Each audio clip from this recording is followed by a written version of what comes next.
बोलो जयकारा बोल मेरे श्री गुरु महाराज की जय। श्री नंगली निवासी भगवान की जय। श्री परमहंस दयाल जी महाराज की जय। श्री नंगल विहालन भगवान की जय। श्री परम गुरु भगवान की जय। जय सच्चिदानंद जी। एक बार एक सेवक ने श्री परमहंस दयाल जी महाराज से प्रार्थना की कि जितने सत्संगी और शिष्य आपकी शरण में आते हैं वे सभी आपको समान हैं, लेकिन आप किसी को किसी मंत्र का जाप बतला देते हैं, किसी को कुछ बतलाते हैं। सार शब्द का उपदेश ही आप सबको क्यों नहीं करते? श्री महाराज जी ने फरमाया, बच्चा अपने माता पिता से पैसा रुपया मांगता है तो समझदार माता पिता पूछते हैं कि पैसे का क्या करोगे? अगर वह किसी ऐसी चीज का नाम बतलाए जो उनके लिए उपयोगी ना हो तो उनको पैसा नहीं दिया जाता। वही वस्तु दी जाती है जो या तो उनके लिए उपयोगी हो या उनकी उसमें रुचि होती है, और यह निश्चय कर लिया जाए कि यह बालक का नुकसान नहीं करेगी।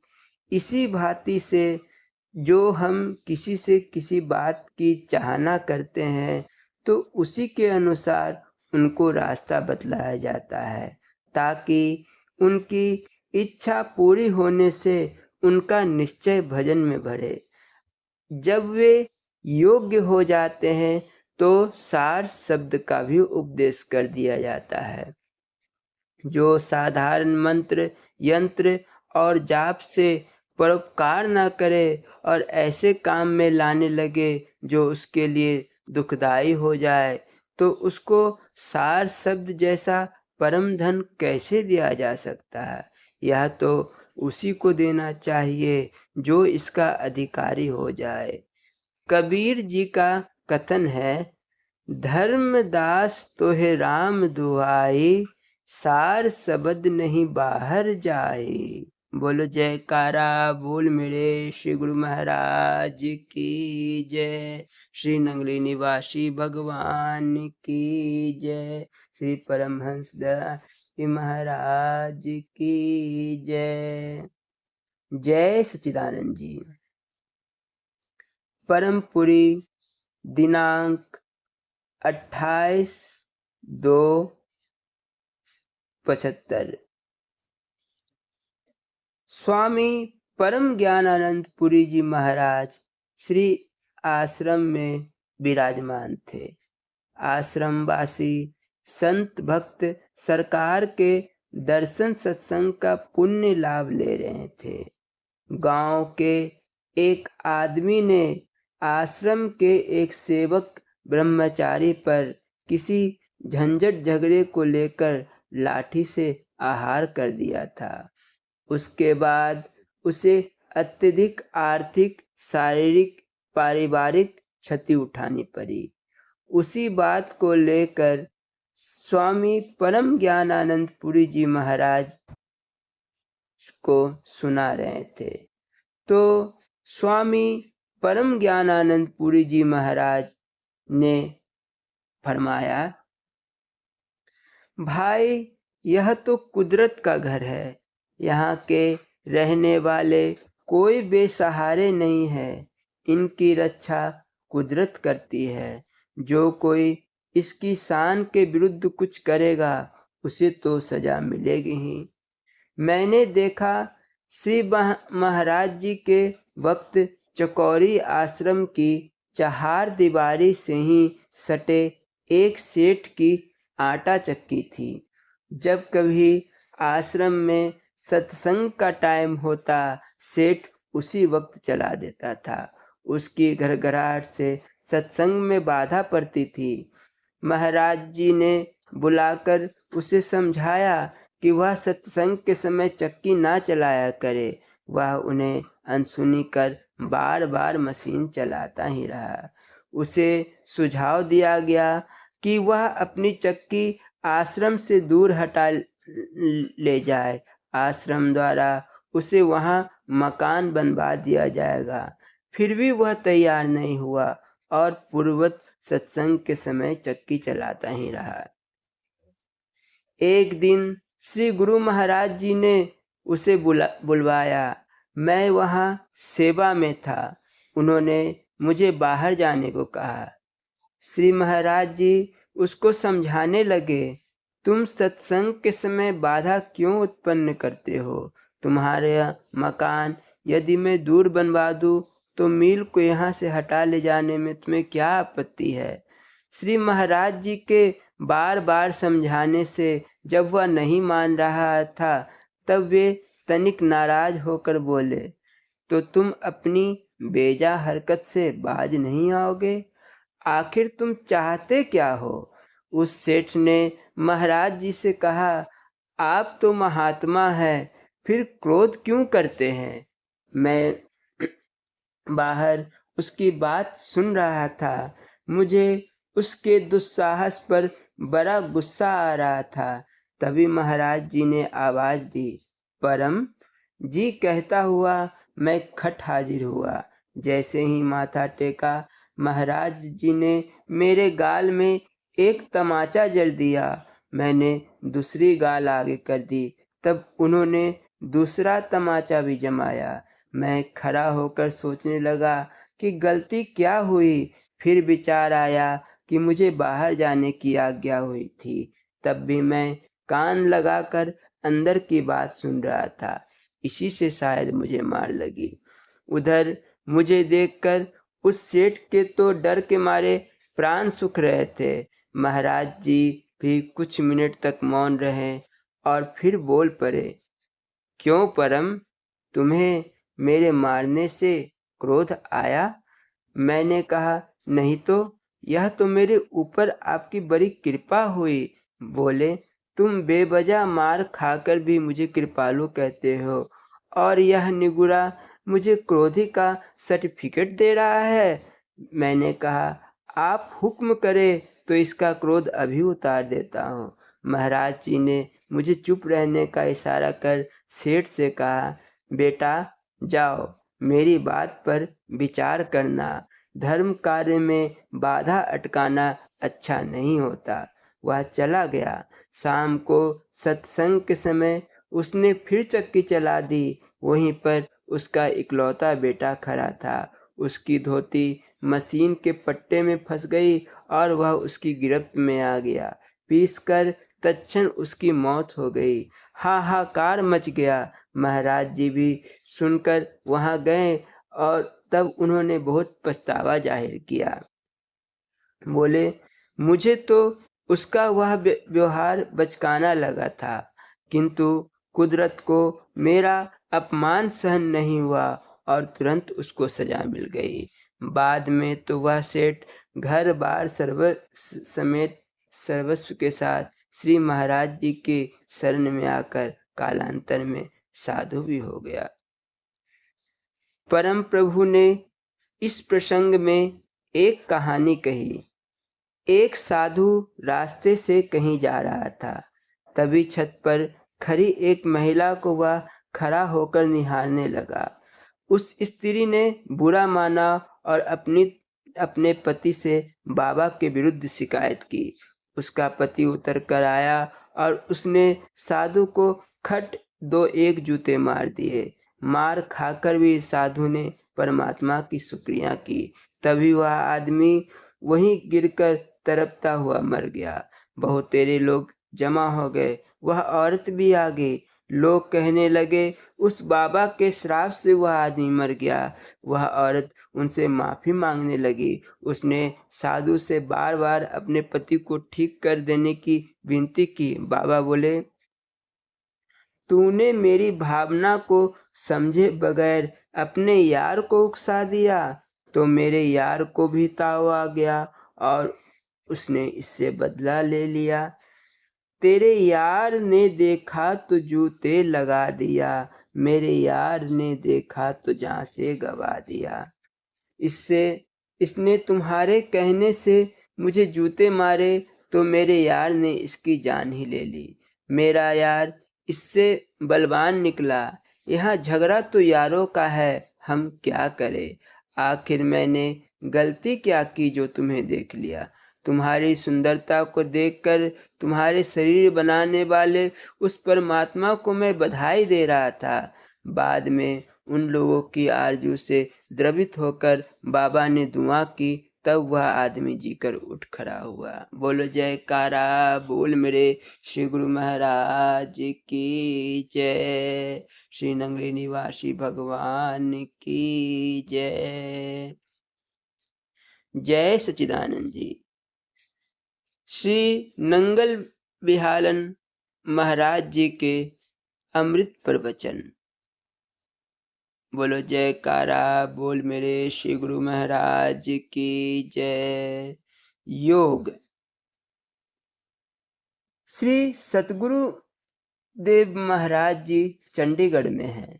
दिल्ली के भक्त उन्हें दिल्ली से जाने ही नहीं देना चाहते थे। श्री महाराज जी के समय चंडीगढ़ के भक्तों का भी आग्रह था, वे उसे टाल न पाए। चंडीगढ़ में भी श्री प्रभु के वचनों की अमृत गंगा में स्नान के लिए अनेक भक्त पहले से ही उपस्थित है। एक दूसरे को उन्होंने श्री गुरु महाराज के आने की सूचना पहले ही पहुंचा दी है। संध्या समय सत्संग प्रारंभ होता है। बोलना जी, हरि ओम हरि ओम हरि ओम। सज्जनों, आप जानते ही हैं कि ईश्वर प्राप्ति के लिए सत्संग, श्रवण, मनन और निध्यासन प्रथम सीढ़ी है। मनुष्य को प्रभु प्रेम में तत्पर होने के लिए, योगी की पदवी तक पहुंचाने के लिए योग आरंभ करना आवश्यक है। योग शब्द को सुनते ही सांसारिक लोग बड़े भयभीत हो जाते हैं। उन्हें लगता है वह तो अत्यंत कठिन कार्य है। वे समझते हैं कि योग के मार्ग में अनेक कठिनाइयां हैं। उनका स्मरण करते ही कानों पर हाथ धरते हैं। वे समझते हैं योग तो केवल संत महात्माओं और सन्यासियों के लिए है। यह योग तो गृहस्थों के लिए नहीं है। सर्वसाधारण तो इस शब्द का अर्थ ही नहीं समझ सकते। प्रभु प्रेमियों, योग शब्द से ध्वनित अर्थ बड़ा सरल है। योग इतना सुगम है कि इसे स्त्री पुरुष, बाल वृद्ध, ब्राह्मण क्षत्रिय, वैश्य शूद्र, राजा रंक, ऊंच नीच, पढ़ा लिखा अनपढ़ा, धनवान निर्धन, ज्ञानी अज्ञानी, ब्रह्मचारी गृहस्थी, वानप्रस्थी, सन्यासी, यहाँ तक कि सर्वसाधारण बड़ी आसानी से कर सकते हैं। योग कहते हैं दो चीजों के मिलाप को। भगवान श्री कृष्ण ने गीता में अर्जुन से कहा, हे अर्जुन, तू मेरे साथ जुड़, मेरे रूप के साथ जुड़। जुड़ने का नाम ही योग है। चित्तवृत्ति के निरोध का नाम योग है। मन को स्थिर करने का नाम ही योग है। जिस मनुष्य के हृदय में शांति, संतोष, विवेक, वैराग्य, ईश्वर भक्ति, पितृ भक्ति, देश भक्ति, प्रेम भाव, दया भाव, सेवा भाव आदि सद्गुण हो, अर्थात जिसके हृदय में परिपूर्ण सच्चिदानंद भगवान को पाने के गुण भरे हो, वही मनुष्य योगी है। प्रायः लोग समझते हैं योग के लिए गृहस्थ जीवन का त्याग करना पड़ेगा, घर छोड़कर जंगल में डेरा जमाना पड़ेगा, परंतु ऐसा नहीं है। योग के लिए जटा बढ़ाना जरूरी नहीं, भभूति रमाना आवश्यक नहीं। यह तो चलते फिरते, उठते बैठते, खाते पीते, सोते जागते, हर समय किसी भी स्थान पर, घर में, दुकान पर, दफ्तर में, बाग में, कहीं भी जहाँ चाहो बड़ी आसानी से कर सकते हो। मन और शब्द का मिलना ही योग है। वृत्ति और शब्द का मिलना ही योग है, प्राण अप्राण का मिलना ही योग है, अप्राप्त वस्तु की प्राप्ति ही योग है। योग से ही देखा जाता है, योग से ही पूर्ण रूप का ज्ञान होता है, योग से ही अनुभव होता है, योग से ही प्रभु की प्राप्ति होती है। योग को विस्तार से समझना चाहते हो तो सुनो। योग 4 प्रकार के हैं, हठ योग, राजयोग, मंत्र योग, लय योग। हठ योग को छोड़कर शेष तीनों प्रकार के योग सभी माई भाई अर्थात सर्वसाधारण कर सकते हैं। केवल हठ योग करना कठिन है। इसे करने से पूर्व किसी योग्य गुरु से समझ लेना चाहिए, अन्यथा लाभ के स्थान पर हानि हो जाती है।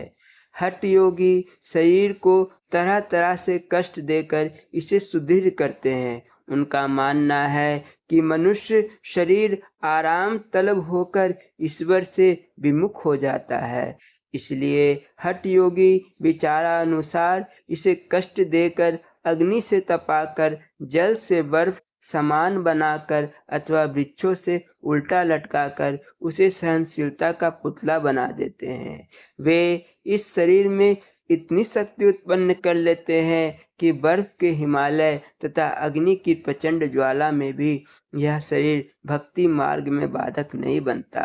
शरीर को कष्ट साध्य बनाना एक दुष्कर कार्य है। योगी बड़े हठ पूर्वक इस योग को किया करते थे और करते हैं, इसलिए इस हठ योग को सर्वसाधारण के लिए मना किया गया है। दूसरा है राजयोग।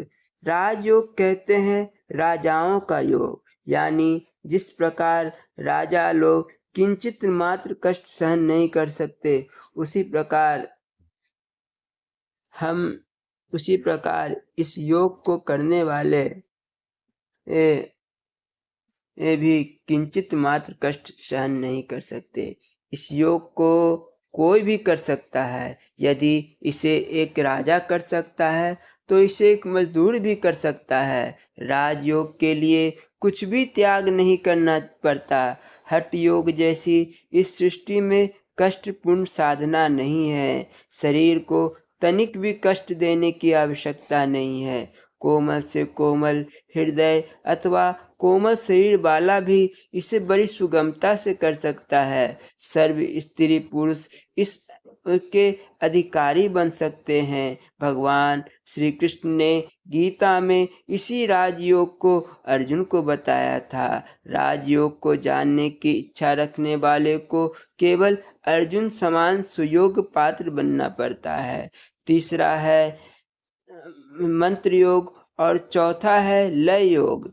ये दोनों योग राजयोग में ही पूर्ण रूप से समाहित है। राजयोग की सिद्धि करने वाला स्वयं ही इन दोनों योगों की सिद्धि कर लेता है। मंत्र योगी को मंत्र का जप करना पड़ता है, जबकि लय योगी को पूर्ण रूपेण योग में लीन होना पड़ता है। राजयोग में भी ध्यान और ध्येय का पूर्ण विलय हो जाता है।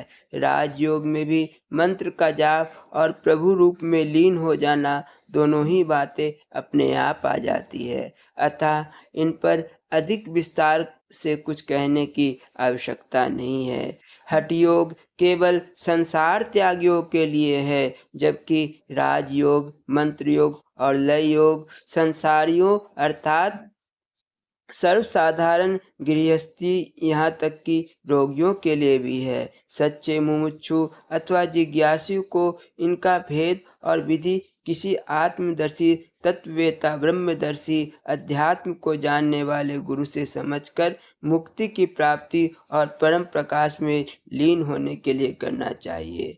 राजयोग तो अत्यंत कल्याणकारी है। योग करने वाले के लिए बस कल्याण ही कल्याण है। ओम शांति शांति शांति।